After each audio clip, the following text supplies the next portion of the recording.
Hi, I'm Roxanne McDonald and I'm descended from the Central Queensland mob. You know, it can be quite a challenge for Indigenous primary school kids to stay strong.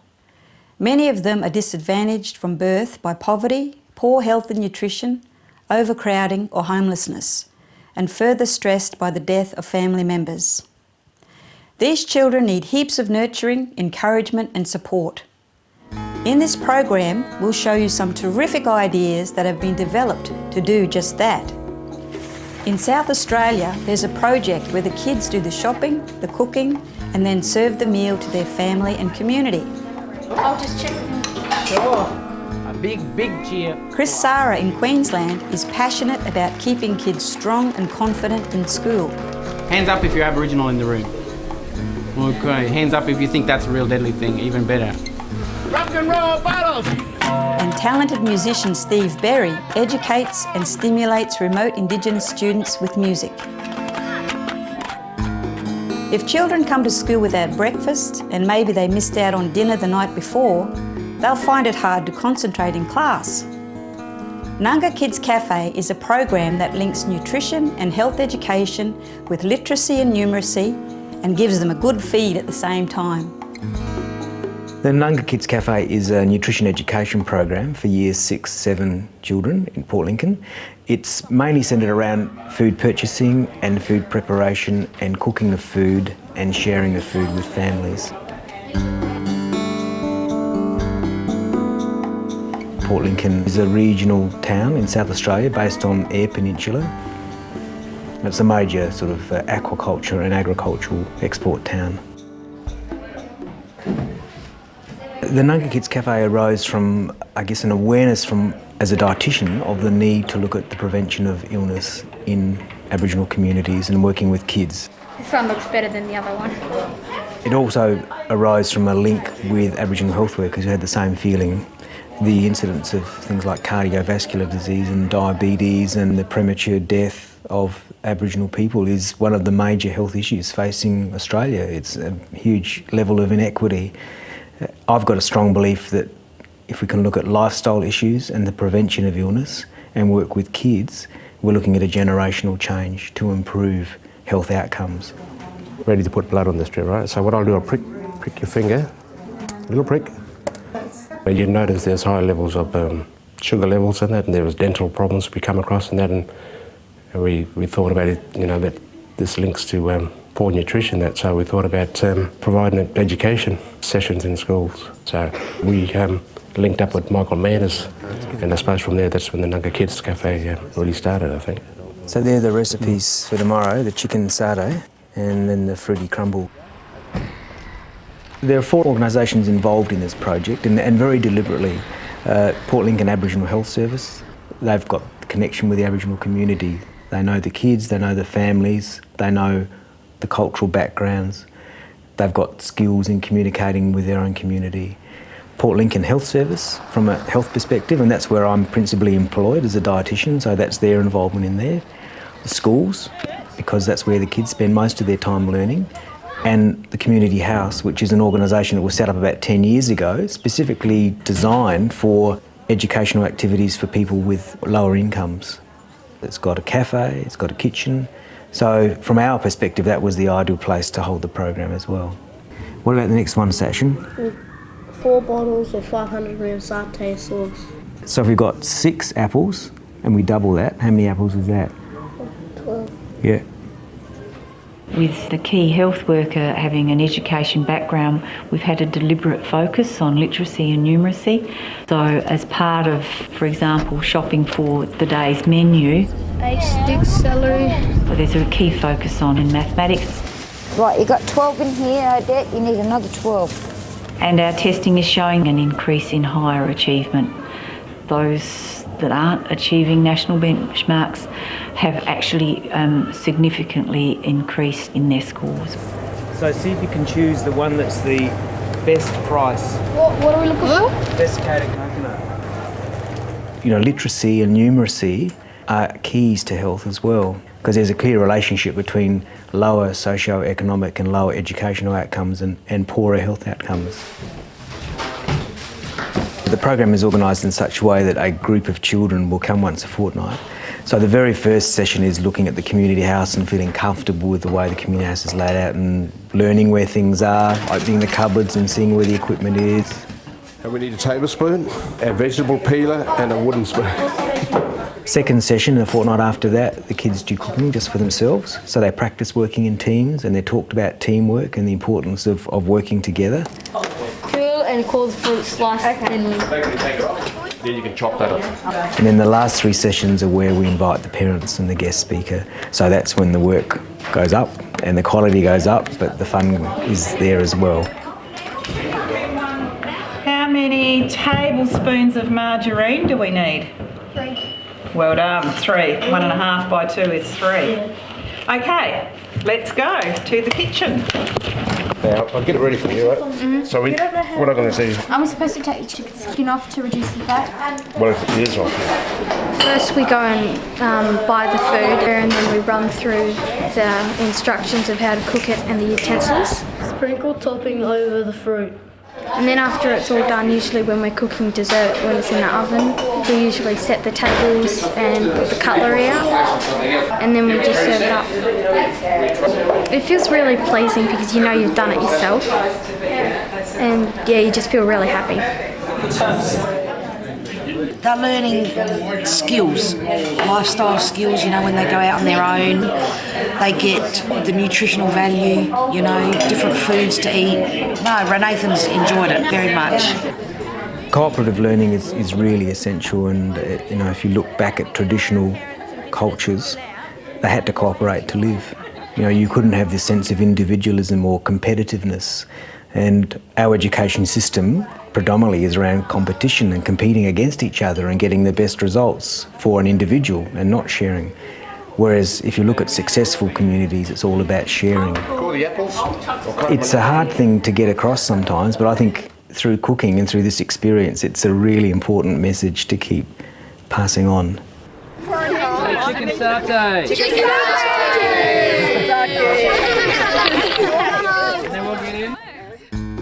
So making sure the kids are well fed is a great start. But how do you get them to come to school every day? When Chris Sarra became principal of Cherbourg School in Queensland, he developed the Strong and Smart program. He insisted that if the kids believed they could be strong and smart, then they would be.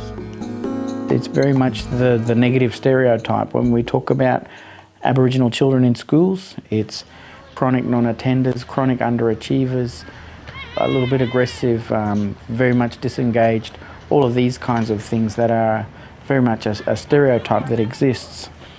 We can be so stifled by these kind of negative perceptions that exist to the extent that we can actually stop young black kids from believing in themselves. That's a tremendous tragedy, and one day we'll overcome that. It's wonderful to be here in this part of the world. I'll start, as I should, by acknowledging the traditional custodians of the land and say thanks. It's wonderful to meet you, and you're going to hear about some marvellous stories, in fact. And you know that it's not only about the story of what happened in my time at Cherbourg, it's about... At the Institute, we're determined that we're going to change the tide of low expectation by working with other school leaders to arm them with the belief and the capacity that our children are bright, they are worth investing in, and that we can project them into a stronger, smarter future.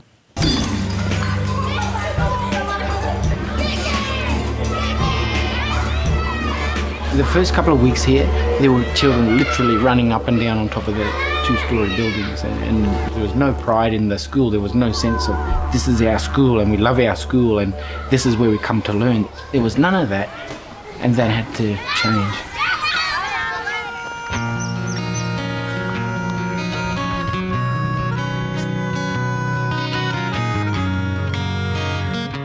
When I came to Cherbourg in 1998, I saw the same thing in these children here that I saw in schools right throughout the country.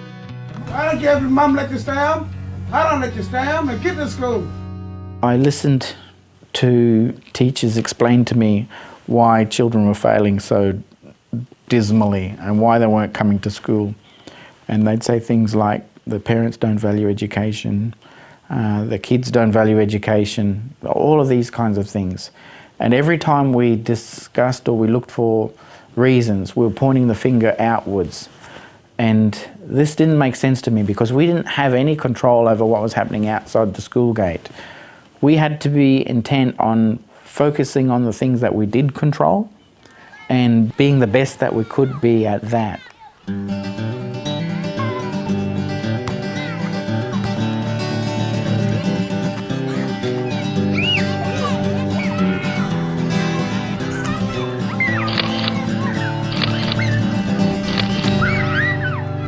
They were the strong and smart, and they were what we say in our song, young and black and deadly. The very first thing that I said to kids on parade is that the most important thing that you will learn from me is that you can be successful and you can be Aboriginal. When we measured attendance, I'd write the number of absences for a particular class on the board. We're all black here, aren't we? Yeah. All of us. Hands up if you think that's a great thing. Hands up if you love being Aboriginal. Hands down.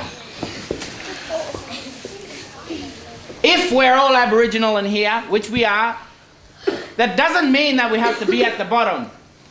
It doesn't mean that we have to be missing from school. It doesn't mean that we have to put up with rubbish. It doesn't mean that we have to expect ourselves to be on the ground, because that's not about who we are. This is the challenge I'm bringing to you at the moment. The attendance in the school is getting better, but it's still not good enough. We'd established a high expectations culture and we had a school motto that was strong and smart. So at some level, you know, they are just words, but at another level, it lets me say to children individually, look, you can't tell me that you're strong and smart. You've got to be the words that come out of your mouth as well. And that meant working harder in the classroom, being respectful to teachers, being respectful to each other, getting to school every day and being more respectful to ourselves as human beings and as young Aboriginal men and young Aboriginal women. And that included the staff. It was all about colluding with this strong, smart, young, black and deadly Aboriginal identity. Write that. Good sentence. You know, it's not rocket science. We had kids turning up to school hungry and couldn't learn because of that. Well, just give them some toast and juice or Milo in the morning, you know. Attendance was a really chronic issue. Well, let's get out and chase the parents up and find out where the kids are. Let's offer rewards for those kids who are coming to school. If kids are highly strung, get them to meditate for a couple of minutes before every session. Who can remember some of the spirits from this area? Hand up, no calling out. Jaden. Tall man. Owl. Junjiri. What is it? Mundagara. By implementing an Aboriginal Studies program here at the school, we were able to give Indigenous people a voice. First concept we look at is pre-Sherberg, which looks at Aboriginal culture. Then we look at government policies and practices. An example is looking at the Act and different policies that were put in place. They learned how to speak English, so when they went out to work, they could speak English to their boss. They learned how to write, so they could write letters to the superintendent for permission. We have artists from the community come in and they're sharing their art, but they're also teaching techniques of Aboriginal art or Torres Strait Islander art to children. We have a dance group at our school and they're learning corroboree, they're learning the dances from the community. The Aboriginal Studies teacher takes the children out, they might go down to the waterhole and might learn a dreaming story about that particular waterhole. And when I was a small boy, I heard this story called Buyibara. This rocks over here is very sacred to the Waka Waka people. When we first came here, you know, you'd ask children questions and they'd put their heads down in shame and stuff like that. And now when they're standing up there and they're being praised and rewarded and what have you, they're proud to stand up there, and we talk about being Aboriginal and being proud of who you are. The reason why Arthur's won the Principal's Award, because he's always works very hard in class, doesn't he, Mrs. Sarra? He's always at school, he's always having a go, okay?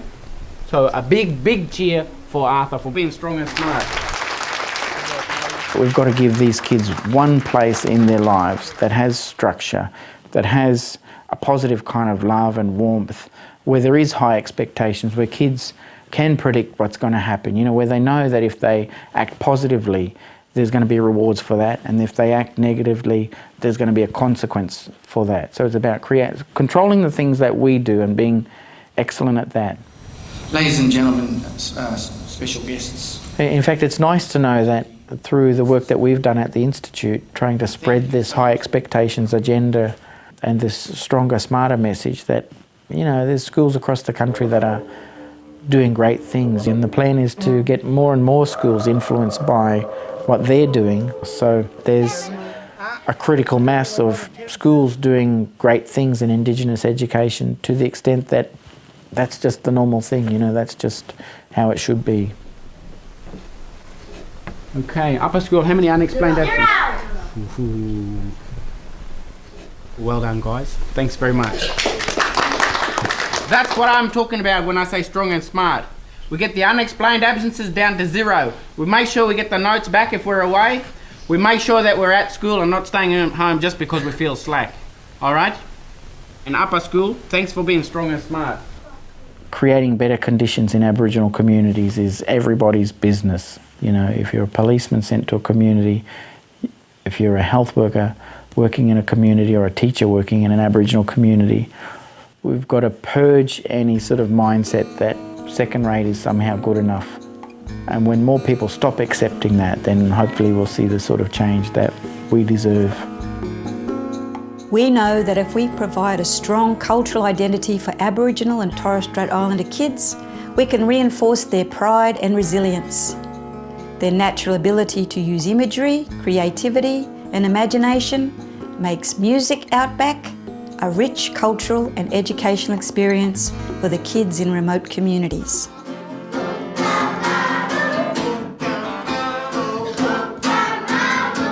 Music and the arts are a very important way of educating and telling stories that are handed down over the eons.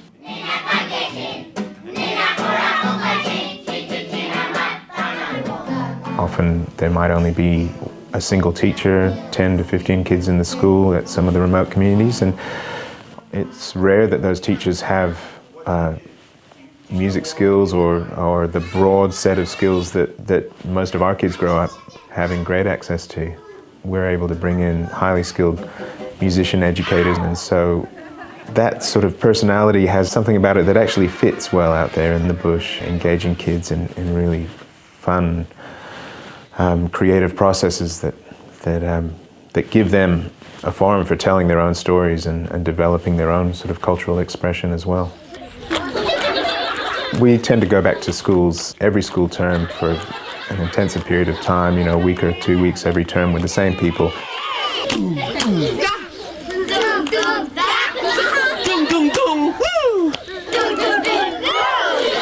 The first thing that happens is some very fun physical warm-ups, which the kids absolutely love, and all our teachers tend to use the same methods and techniques, and with their own little variations thrown in.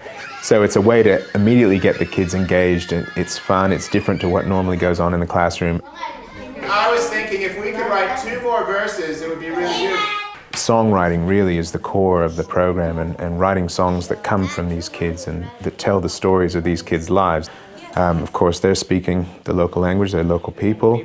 We're able to work with the Indigenous teachers there and actually write songs in language about issues with the kids, things that the kids love, and family, hunting. The men hunt emu and bush turkey. The women collect honey ants. We can build on current best practice to turn stories into songs and learn about words and language in the meanwhile. Open plains of Africa, wildebeest, wildebeest. What I want to do is count the syllables in this line. You know what syllables are? Thank you, Ansar. We find the rhythm in the verse, we help them find melodies that can fit those rhythms, and in the end we've got a song. Plus 3 more. 7. With songs, once they're written, we can write literacy activity sheets based on the content of those songs, you know, word games that use the words that were written into the songs, so the kids know the songs and they're immediately engaging with the material. Every morning we scrub our teeth. Every morning we blow our noses. Every morning we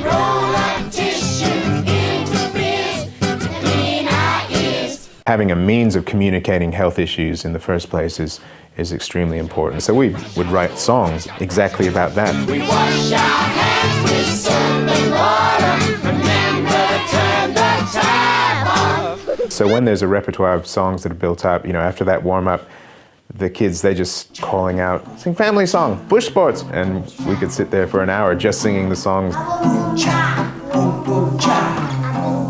We've had record numbers of kids attending school during our music weeks, so the challenge then is to extend that into the weeks beyond visits, and that's why when we are at the schools we're always recording the material that is written with the kids. They're making their own CDs. We can develop activity sheets based on the songs that the teachers who might not have music skills themselves that they can use with the CDs during the periods in between. Neutral Junction Station is about 300 kilometres north of Alice Springs, and there's a small community there called Tara where the Kadich language is spoken, and Kadich is unfortunately a very threatened language that's really literally about to fall off the edge with only about 200, 250 adults still speaking it on a daily basis. So at Tara, we'll go out with Tommy and he'll share some of his ancient traditional stories in language with us and with the kids. We'll film it and then work with community women and a linguist to turn those stories into songs that the kids can learn and sing. Again, always in Kadich.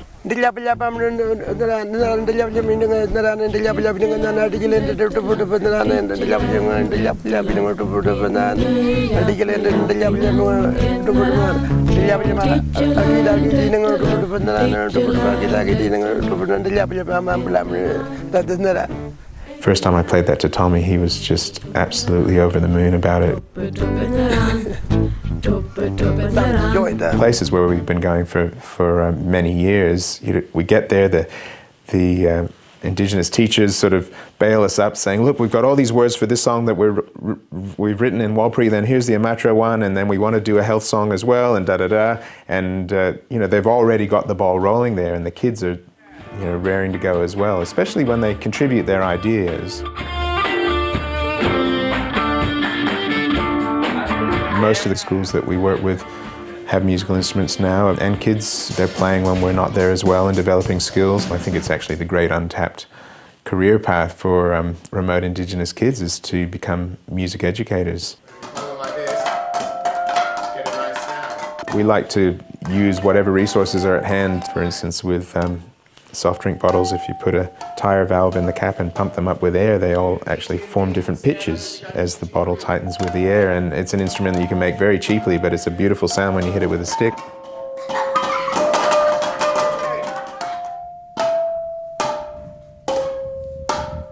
We have noticed that kids coming to school for the first time, they'll come to the school and not be able to speak English, and yet these kids are already singing the songs that we have written with their older brothers and sisters. They'll come into school singing songs in English before they can even speak the language.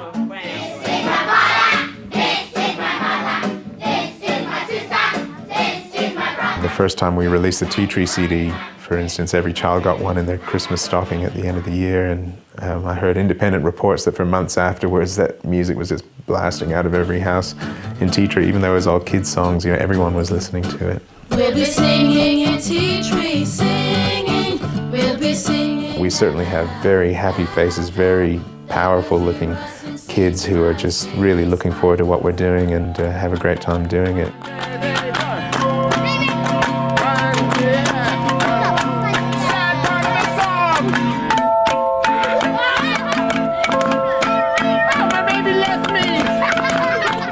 Those kids were real deadly, eh? No wonder they turn up for school the next day. Now, providing the kids with positive role models, encouraging them to have pride in their culture, nurturing and educating them in a safe and supportive way. This is how we can help them stay strong and get them safely through to the next phase in their lives. Now, don't forget to visit our website for more information.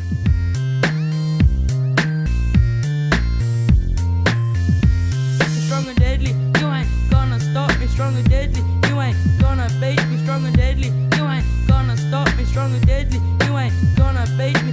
Deadly, deadly, deadly, deadly.